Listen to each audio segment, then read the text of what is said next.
Welcome back to the Canadian Virtual Staffing Firm Owners Conference. My name is Marc Belaiche. I'm president of TorontoJobs.ca, and got a great lineup, a couple of guests here that looking forward to have. Hopefully you've had a chance to do a little bit of networking. That's a great opportunity for connecting with other business owners, staffing firm owners, and so on. So I'm going to introduce to you Reid, president of Payroll Funding Canada, Mo Money, thriving through and post-COVID, and Cassidy, Stewart is sales manager for JobAdder. Welcome, gentlemen. Good to be here. Terrific. Thanks, Hunter, Marc. Can you hear okay? Yep. Perfect. Can you hear me all right? Yeah, perfect. Okay, great. So Cassidy, why don't we start with you and just maybe talk a little bit about JobAdder for those people who haven't heard of JobAdder and what you do and what your role is. Yeah, absolutely. So JobAdder actually was started by three gentlemen that had a recruiting company and got fairly tired with the software offerings that were out there to support recruiting companies. And so in about 2007, they decided to make their own, and we've been doing that ever since. So we started in Australia and then moved to New Zealand and then the UK. And just this year, we've set our sights on Canada, and we're growing pretty rapidly here. So we recently started working with Hunter, and it seems to be kind of a dream team combination. And yeah, really looking forward to seeing what we do. Excellent. And Hunter, how about yourself, President of Payroll Funding Canada? What about you? You've been in the industry for a while, and maybe talk a little bit about yourself as well, for those that don't know you, if there's anybody out there that doesn't know who you are. Oh, I'm sure there's a bunch. But yeah, Payroll Funding Canada got founded in 1993. I've been in the industry for about 19, 20 years now. And I joined in 2012 as the president, and really focused on the staffing industry since I had not only been in it, but also been in a lot of sort of functions in terms of how the staffing industry was moving and what the Access Board was doing, and sort of on some of those types of joint committees and that. And so I've spent the last 8 or 9 years completely focused on serving staffing industry owners, staffing company owners. Yeah. Excellent. So what changes have you seen in the industry since COVID? For either one of you to answer. A bunch. Cassidy? Sure, yeah, I can lead off, and we'll see if it kind of lines up with what you're thinking as well. Obviously, there was a downturn in the beginning of COVID, and honestly, in the last year, we've seen the number of jobs greatly exceed the number of candidates. And so, like, basic economic states, when there's high demand and low supply, it's time to raise prices. And so what we've seen on our end is that the companies that are kind of embracing this change in the industry are the ones that are thriving. And so the ones that are just kind of trying to replicate the way things have always been done in kind of that remote world are kind of hanging on to survive. So I don't know, is that kind of similar to what you've seen as well, Hunter? Yeah, there's no question. And I mean, I'm interested as well, and I'm sure other people can ask questions as we go along, whether that's typing or how do they do that, Marc? Just in the chat. Yeah, perfect. But throw them up in chat if you do. There's no question I've seen a lot of changes.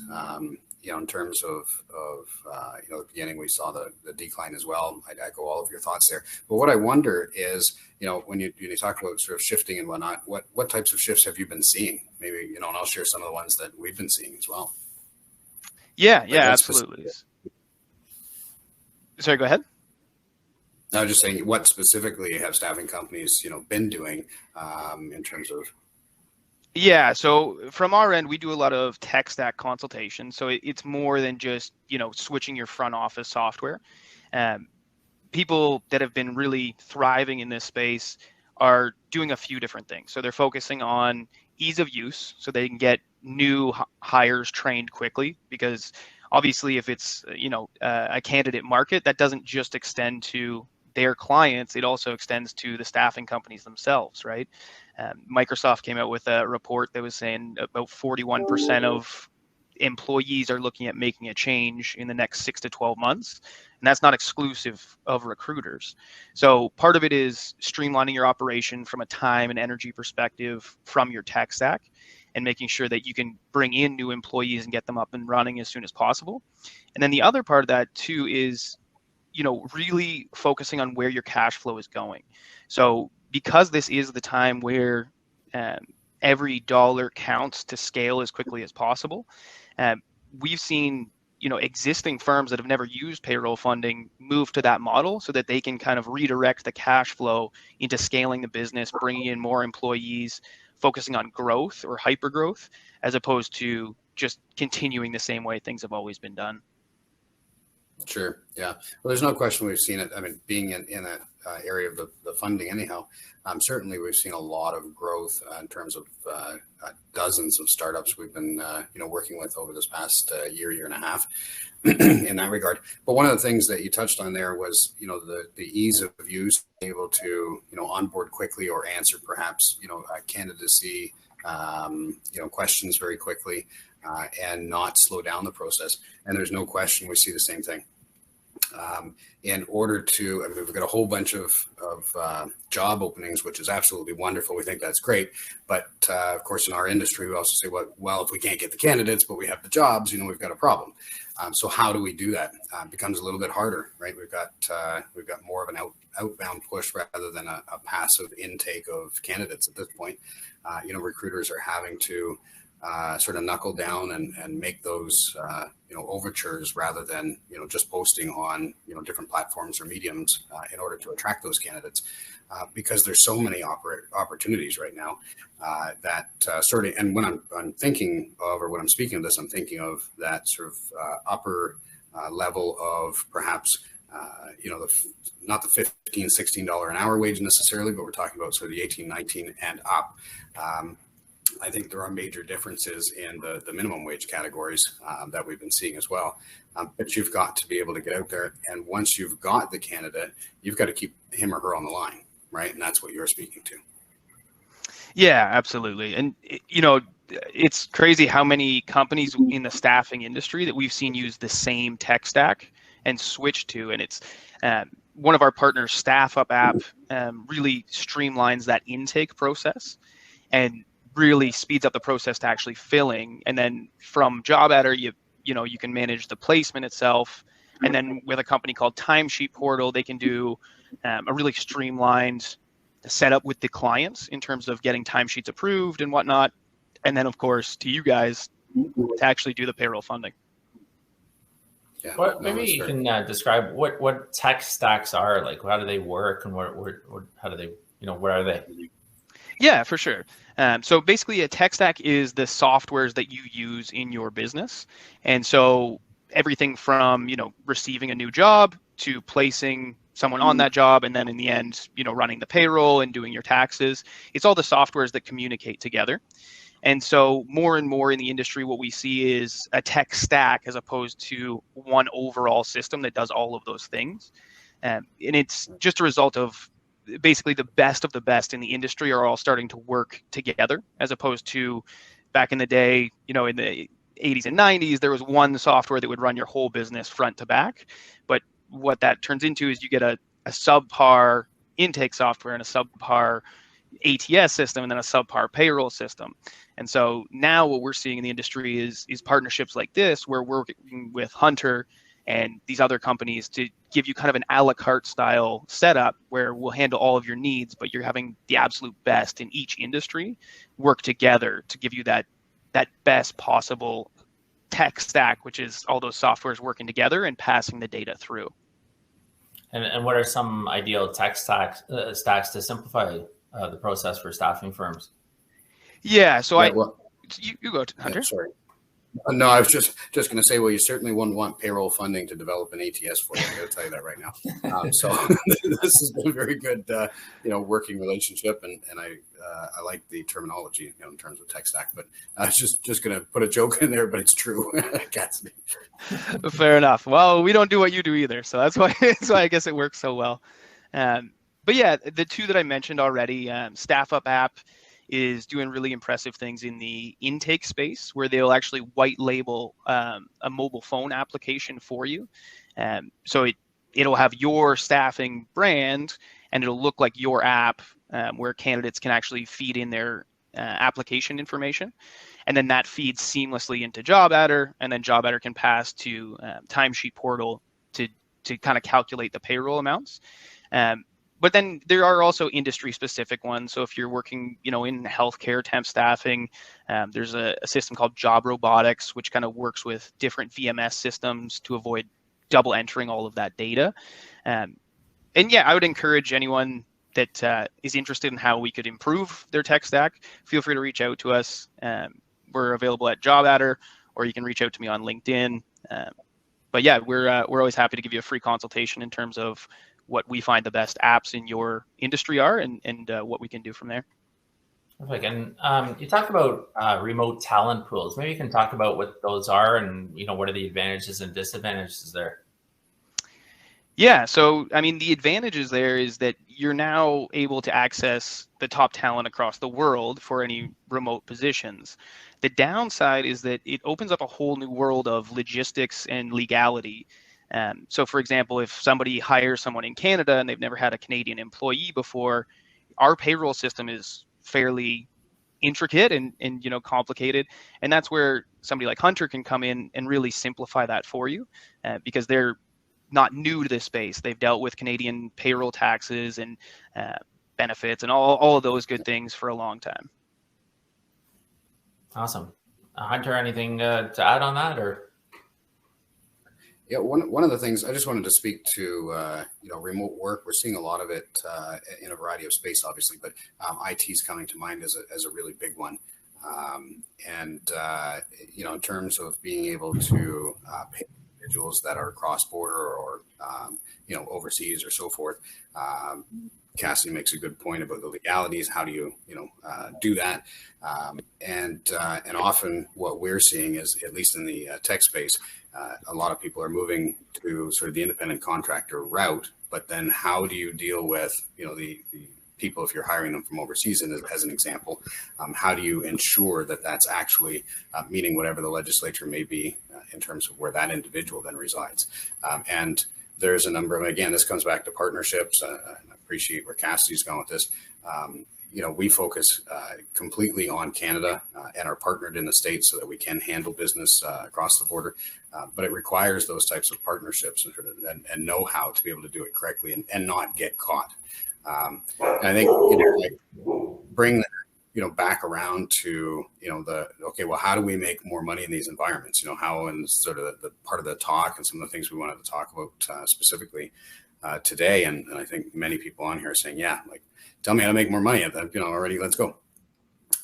It does come down to, working outside of our normal comfort zones. However, what that also means is we're working outside of our vocational expertise. And when, if I use the example of JobAdder Payroll Fundings Partnership, we're able to focus on what our expertise is. And so working within our clientele, I think Richard talked a lot about collaboration earlier on. Was he on earlier, or is he on now? Or is coming next? Maybe got to catch him next. Coming after. Okay. So Richard's going to talk a lot about that, and I've had a lot of time, to talk to Richard about those types of things, and he's just got a ton of information. So I encourage you to, pop into that. But specifically, it's about collaborating with other agency. It's about collaborating with within a trust environment, whereby we've got a number of our clients that are now working with each other, whether that means, they've got a lot of bench strength, and therefore they're supplying that type of recruitment or that type of live or active candidate feed into a job order to answer an end client's need quicker, or it's the other way around. They're getting a request from some of them I can think of off the top of my head. It'd be the Amazons of the world that are building like mad right now to keep up with our need for toilet paper during this time, or whatever they're shipping these days. But of course, we're getting these large voluminous orders. And the question is, wow, isn't that wonderful? But now we've got to fill it all, right? And that collaboration is one of the things that is absolutely key. So yes, you need the technology. Yes, if you require payroll funding or back office service, those sort of things, that's where, Cassidy or I come in. But if you're looking for, that firepower and how you're adjusting throughout COVID in terms of the changing needs that we've seen as a result of it, then we've got to be able to rely on outside sources. So how do you do that in a trusted environment, right? Is really what it comes down to. Oh, I think you might be on mute, Marc. Sorry about that. Adam Delgado, by the way, sorry about that. Shout out to JobAdder, best recruitment software on the market. He uses them himself as well. So just wanted to let you know that, Cassidy, as well. So maybe we can talk about, go ahead. Sorry, I thought somebody was going to say something. No, okay, so maybe we can talk about, kind of some of the hurdles and challenges that you have, that you're encountering now. We kind of touched on that, but maybe elaborate a little bit more. More business, how long it takes to fill positions on the temp side, stats maybe you can share, anything along those lines, Cassidy or Hunter, that you're seeing? Yeah, I can jump in there if you like, Hunter. On our end, at least, what we've seen is about a 26% increase in time to fill for temp and contract roles. So it's gone from about 12.3 days to 15.5 days in the same time span this year to last year. And so for us, a lot of what we're relaying to people is that be considerate before you post the job in terms of what requirements are actually relevant to the role. Does that person really need a bachelor's degree or a master's degree? And do you need 5 years experience in that role? So that from our end, that's what we're seeing in terms of actionable advice. What about you, Hunter?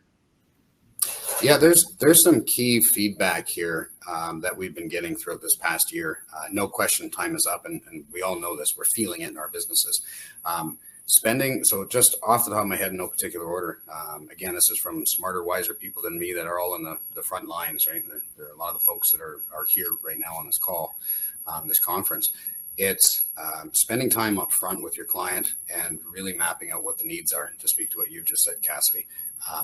Lots of times the clients are very demanding. We know that. Anybody who's been in this business more than a year, even less, I'd say, knows that clients are very demanding. But we need them, right? And we want to serve them well. So now's the time not to push back on a client necessarily, but to spend the extra time with them to push back on what their ideology is for what they actually have to have and need.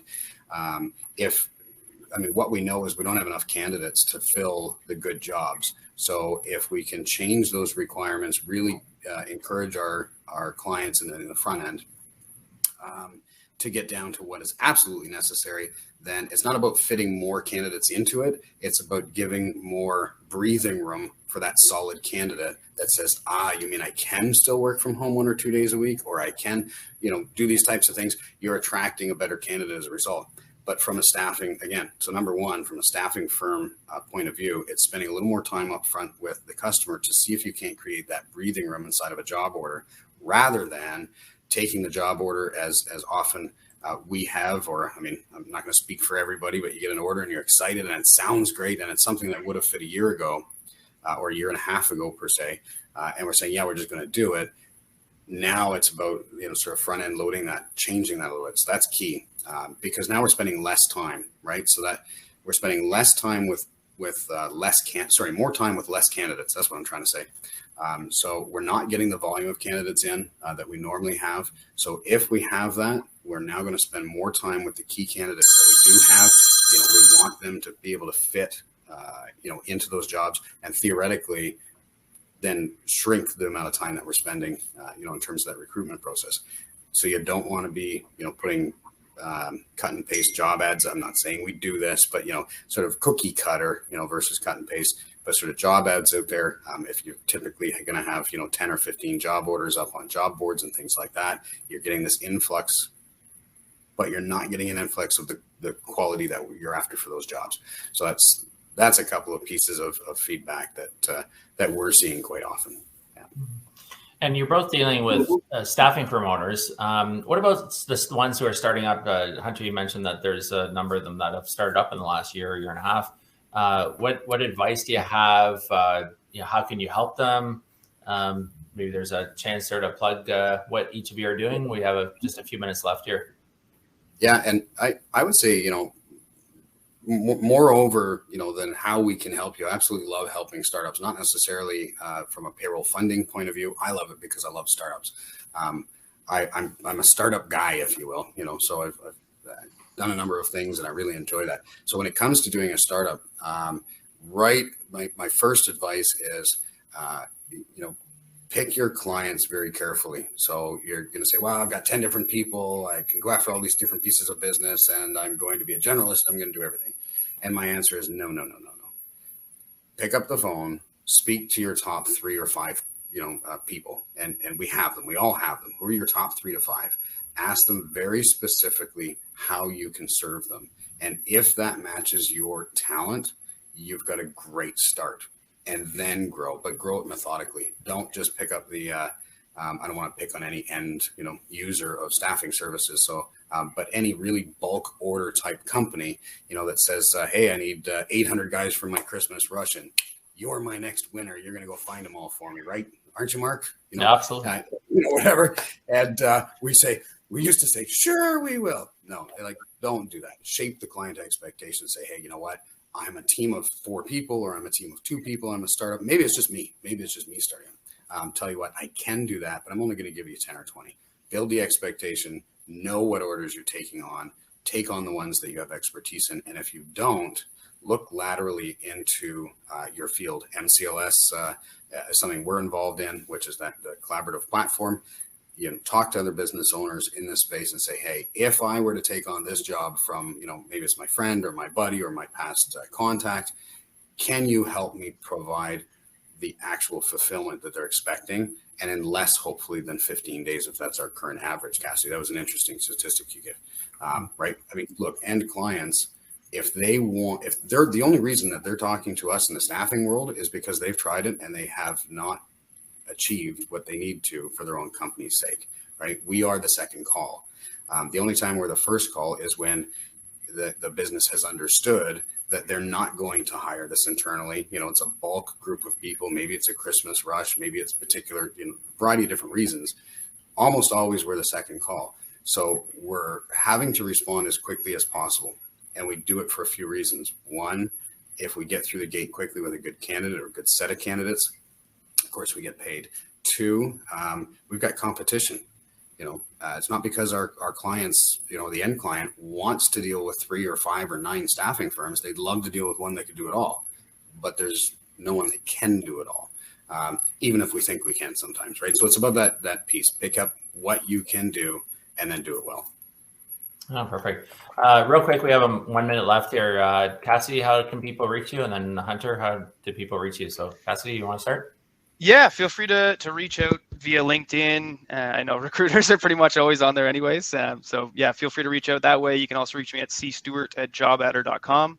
Drop us a line and we'll pick it up from there. Perfect. Hunter? Yeah, I'm pretty much the same. LinkedIn's great. You can also reach me at hunter@payrollfunding.ca. So no problem there.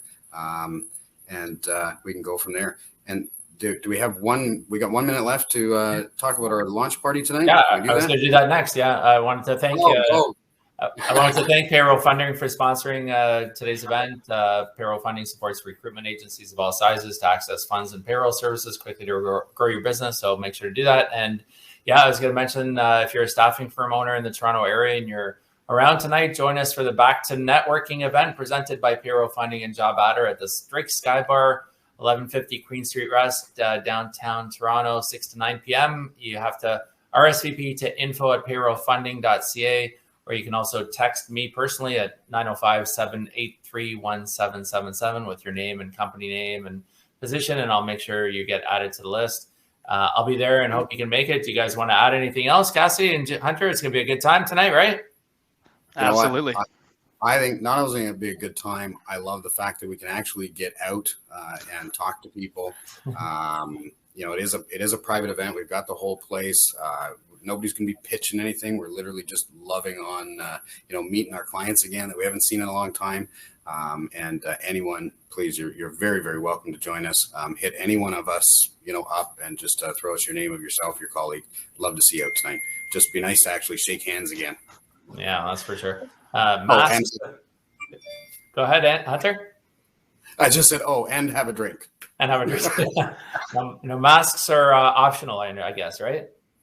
Yeah, masks are because it's an outdoor, so we've got the rooftop patio. So you do not have to be wearing a mask. We're technically outdoors, and it's a private event, which is why we can get away with some of that. Yes, you wear them when you come in and out of the building, of course, and we observe all of the things we should to protect ourselves and others.